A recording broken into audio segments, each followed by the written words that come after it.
দিল্লির ভোটের ফলাফল আজ। দিল্লিতে হারলেন কেজরিওয়াল নিজেই। এখানে পরাজিত হয়েছেন মনীষ সিসোদিয়া। নবম রাউন্ডের গণনা শেষে জানালেন নির্বাচনী আধিকারিকরা। দিল্লির মানুষ আশীর্বাদ করেছে, বলছে বিজেপি নেতা সিটি রবি। অন্যদিকে দিল্লির বিজেপি প্রধান বীরেন্দ্র সচদেবের কটাক্ষ, অরবিন্দ কেজরিওয়াল, অতিশী মারলেনা এরা সকলেই দুর্নীতির মুখ। বিষাক্ত জল, ভাঙা রাস্তা, বেহাল নিকাশি ব্যবস্থা, যমুনা দূষণ, এই সমস্তই কেজরিওয়ালের শাসন ব্যবস্থার সাক্ষী। তাই দিল্লির মানুষ এদের খরচের খাতায় ফেলে দিয়েছেন। কেজরিওয়াল নিজেই হেরে গেছেন নিউ দিল্লির আসনে। সেখানে মোট ভোটের ফলাফল আপ পেয়েছে 22টি আসন, বিজেপি পেয়েছে 48টি আসন, কংগ্রেস 0, আদার্স 0।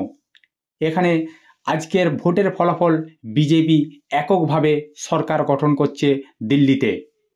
তো বন্ধুরা, আজ এই পর্যন্তই। আপ ধুয়ে মুছে সম্পূর্ণ শেষ হয়ে গেল। চ্যানেলে নতুন হয়ে থাকলে অবশ্যই সাবস্ক্রাইব করে দেবেন, কারণ প্রত্যেকটা মুহূর্ত এই ধরনের নিত্য নতুন ভিডিও আমি আপনাদের কাছে পৌঁছে দেবো।